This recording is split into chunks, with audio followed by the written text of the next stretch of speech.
সফলতা পাওয়ার জন্য মানুষকে ছোট বা বড় বা বয়স্ক হতে হয় না। সফলতা যে কোনো সময় মানুষ পেতে পারে। তো সফলতা পাওয়ার জন্য শুধু ধৈর্যটা থাকতে হয়। ধৈর্য ধরে লেগে থাকলে জীবনে যে কোনো সময় সফলতা চলে আসে। তো মানুষ আসলে অনেকে যাদের ধৈর্য নেই তারা কখনো সফলতা পায় না এই জন্য। আর ধৈর্য থাকলে তো কোনো কথাই নেই। হ্যালো এভরিওয়ান, আসসালামু আলাইকুম। শেলিস ড্রিম আরেকটা ব্লগ নিয়ে চলে আসলাম। আশা করি আজকের ব্লগটা আপনাদের কাছে ভালো লাগবে। তো যদি ভালো লাগে আমার চ্যানেলটা সাবস্ক্রাইব করে আমার পাশে থাকবেন।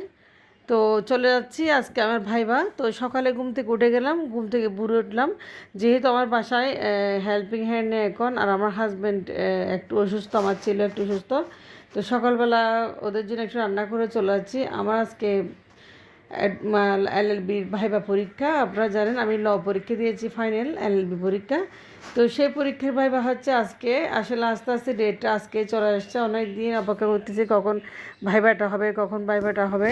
বাট অবশেষে আজকে ভাইবাটা হয়ে গেছে। তো আমার বাসায় শশা ছিল, শশা দিয়ে আমি মুরগির মাংসটা রান্না করব। যেহেতু বাসায় মুরগি আছে, মুরগি বের করে রেখেছি। তো কিছুটা মুরগি ধুয়ে নিয়েছি, আমি মুরগি ধুয়ে শশা দিয়ে রান্না করব। যেহেতু আমি বাসায় থাকবো না, ছেলে মেয়ে তার বাবার সাথে নাস্তা করবে আর দুপুরেও খাবে। যে আমার কখন আসার ঠিক নেই।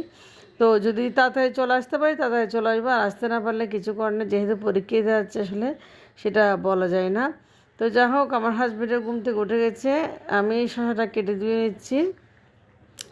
আজকে আমি শসা দিয়ে মুরগির মাংস রান্না করবো আমার ছেলে মেয়ের জন্য। আমার মেয়ে শসা খুব পছন্দ করে মোটামুটি। আর শসাটা একটু ফ্রেশ ছিল, যেহেতু বাসায় এখনও বাজার করে সকালে আমি সুন্দর করে সব কিছু গুছিয়ে নিয়েছি। যা যা আছে তা দিয়ে আজকে রান্না করে খাবো দুপুরে। তো যেহেতু আমার পরীক্ষা আছে আর কিছু করার নেই। তো যা হোক, এখন আমি রান্না করতে চলে আসলাম, মুরগির মাংস রান্না করতেছি। পেঁয়াজ আদা রসুন ভালোভাবে তেলের সাথে কষিয়ে নিচ্ছি। তো এই পর্যায়ে আমি আপনাদেরকে মুরগি রান্নাটা একটু দেখাবো। দেখেন আমি মুরগির জন্য পেঁয়াজ আদা রসুন বাটা সব কিছু একদম কুচিয়ে নিয়েছি। তো এই পর্যায়ে দেখেন ভাজা হয়ে গেছে। আমি লবণ মরিচ হলুদ মশলা দিয়ে ভালোভাবে একটা পেস্ট রেডি করে নিয়েছি। আর এটা আমি মাংসে দেব। দেখেন এখানে হলুদ মরিচ মশলা দেওয়া হয়ে গেছে। তো অবশেষে দেখেন রান্নাটা করে নিচ্ছে আমি মোটামুটি। তো মুরগির মাংস আর শসা দিয়ে এক তরকারি রান্না করছি, দেখে সময় নেই। তো আমারও ভাইবা। তো যা হোক, অফ ক্যামেরা আমি কিছুটা রুটিও বানিয়ে নিয়েছি, আপনাদেরকে দেখাতে পারি নাই। তো যে রুটিটা সকালে আমার হাজব্যান্ড আমার ছেলে মেয়ে একসাথে নাস্তা করবে রুটিটা দিয়ে। তো এদিকে আমি দিয়েছি শসা এবং মাংস, মশলা কষানো হয়ে গেছে। শসা এবং মাংস দিয়ে ভালোভাবে আমি মশলার সাথে তরকারিটা কষিয়ে একটু পানি দিয়ে দমে রাখবো। তো এতে তরকারিটা হয়ে যায় আর এত বেশি মজার হয়, অতিরিক্ত পানি দিতে হয় না, খুবই টেস্টি হয়। দেখেন আজকে ওয়েদারটা খুবই ঠান্ডা, মোটামুটি তরকারিটা রান্না করা হয়ে গেছে, শসা আর মুরগি মাংস। তো এটা আমি সবজি হিসেবে রান্না করছি আজকে, যেহেতু বাসায় সবজি নেই আর কয়েকটা বুনো মাছ রয়েছে। যাই হোক, আজকে দুপুরে আমার ছেলে মেয়ে এগুলো দিয়ে ভাত খেয়ে ফেলবে আর আমি পরীক্ষায় যাব, আমার তো দেরি হয়ে যাবে। এসে রান্নাবান্না খুবই কষ্ট আসলে, সেজন্য আমি রুটি খেয়ে নিয়েছি। তো অফ ক্যামেরায় কতগুলো রুটি বেলে নিয়েছি আর রুটিগুলো আমার হাজব্যান্ড ছেঁকে দিয়েছে, এটা আপনাদের সাথে শেয়ার করতে পারি নাই। আমার হাজব্যান্ড আমাকে রুটিগুলো ছেঁকে দিয়েছে। এদিকে আমি রুটি খেয়ে নিচ্ছি। শসার তরকারি আসলে খুব বেশি মজা হয়েছে, আমার কাছে খুব বেশি ভালো লাগতেছে। এখন প্রায় 8টা বেজে গেছে, কোন সকালে উঠলাম। তো সকাল সকাল উঠে আমার সব কাজ শেষ হয়ে গেছে।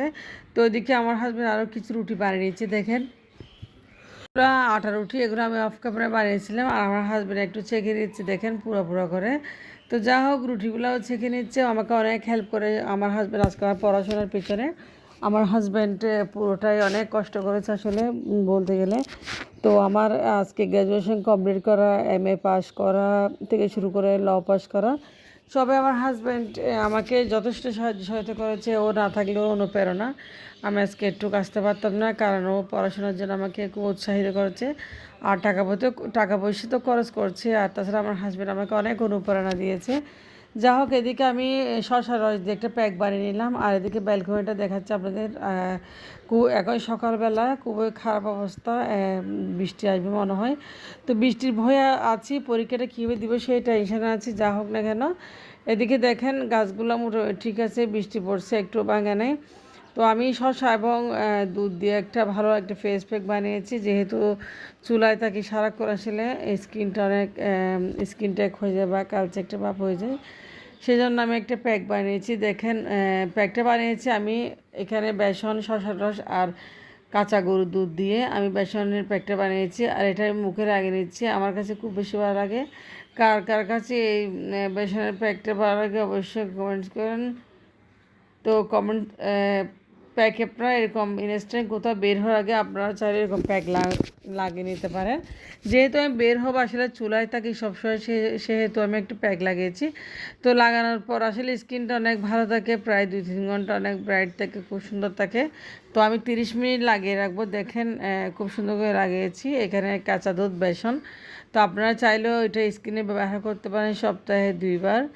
যা হোক প্রতিদিন দেওয়ার দরকার নেই, সপ্তাহে 2 বার দিলে আসলে যথেষ্ট। তো এদিকে আমার ফেস প্যাকটা হয়ে গেছে। আমি এখন গোসল করে নেবো অফ ক্যামেরায়।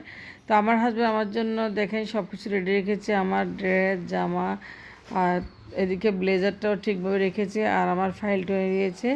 তো উনি আসলে সব কিছু গুছিয়ে রাখে বলে আমি আজকে এতটুকু এগিয়ে গিয়েছি। তো আমার হাজব্যান্ড আমার জন্য রেখে গেছে এগুলো সোফার উপরে, যেন আমি কাপড় চোপড়গুলো পরে ফেলে। যা হোক আমি ফ্রেশ হয়ে গোসল করে কাপড়টা পরে নিলাম। এখন আমি বের হওয়ার পালা।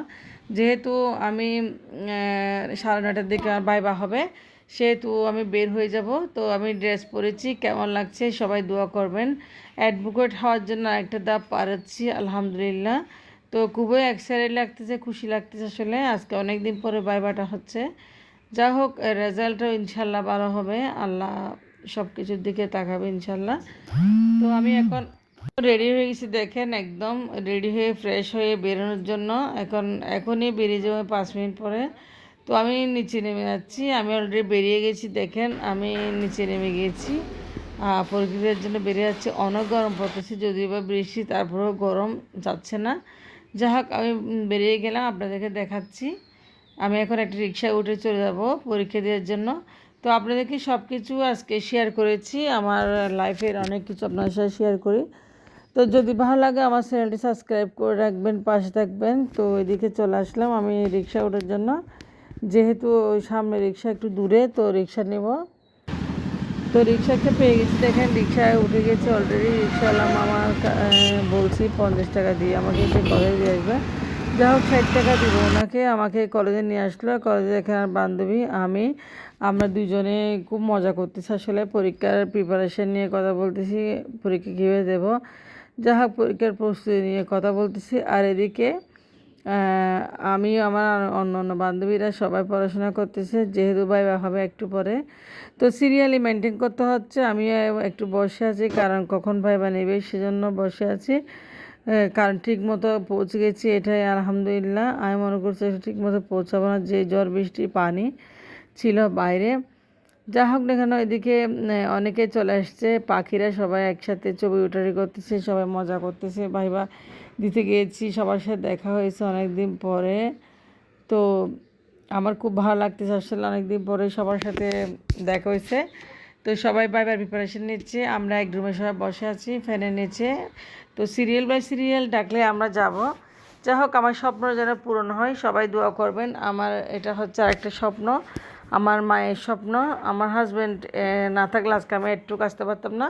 তো ভাইবাটা হয়ে গেছে, আমি এখন বেরিয়ে যাচ্ছি আলহামদুলিল্লাহ। সবার সাথে কথা বলে, বন্ধু বান্ধব সবাইকে হ্যালো বাই বাই দিয়ে আমি বাসায় চলে আসতেছি। তো বাসায় আসার জন্য আমি আরেকটা রিক্সা নিব। তো চলে আসলাম। দেখেন এটা হচ্ছে কলেজের মাঠ, ল কলেজের মাঠ। বাচ্চারা খেলাধুলা করতেছে, সবাই যার যার মতো করে আছে। তো আমিও বাসায় চলে যাচ্ছি, আমার যেহেতু পরীক্ষা শেষ। তো এখন আমি একটা রিক্সা নেব, রিক্সায় উঠে আমি বাসায় সোজা চলে আসবো। তো আপনাদেরকে দেখাচ্ছি আমাদের শহরটা কেমন আসলে। দেখেন আমাদের এটা চট্টগ্রাম শহর, কেমন লাগছে অবশ্যই কমেন্ট করে জানাবেন। আর আমার জন্য দোয়া করবেন, আমি যেন আমার সফলতা পূরণ করতে পারি ইনশাল্লাহ। তো সবসময় ইনশাল্লাহ বলি, আলহামদুলিল্লাহ বলি, সবসময় সবাই দোয়া করবেন। তো দেখেন আমি আমাদের কলেজটা আপনাদের দেখাচ্ছি ঘুরে ঘুরে। আর এটা দেখাচ্ছি যে কতটা সুন্দর কলেজটা। যা হোক এটা কলেজের গেট, আমি বেরিয়ে যাচ্ছি। বাচ্চারা ফুটবল খেলা খেলতেছে অনেক সুন্দর করে। তো আমি রাস্তায় চলে আসলাম। এখন দেখেন একটা রিক্সা খোঁজার জন্য, যেহেতু বাসায় যাব। আর বাচ্চাদের জন্য কলা নিয়েছি বেশ কিছু, কলাগুলো হাতে আছে। তো এদিকে রিক্সায় উঠে উঠে গেছি, আমি বাসায় চলে আসতেছি। তো দেখেন খুব নিরিবিলি একটা রাস্তা দিয়ে চলে আসতেছি, কারণ একটু একটু বৃষ্টিও পড়তেছে। তো বৃষ্টি যেন বেশি না হয় সেদিকে লক্ষ্য রেখে আমি তাড়াতাড়ি চলে আসতেছি। তো কলা নিয়েছি। তো আপনারা ভালো থাকবেন। আজকের ভিডিও একটু পর্যন্ত। আল্লাহ হাফেজ। আসসালামু আলাইকুম।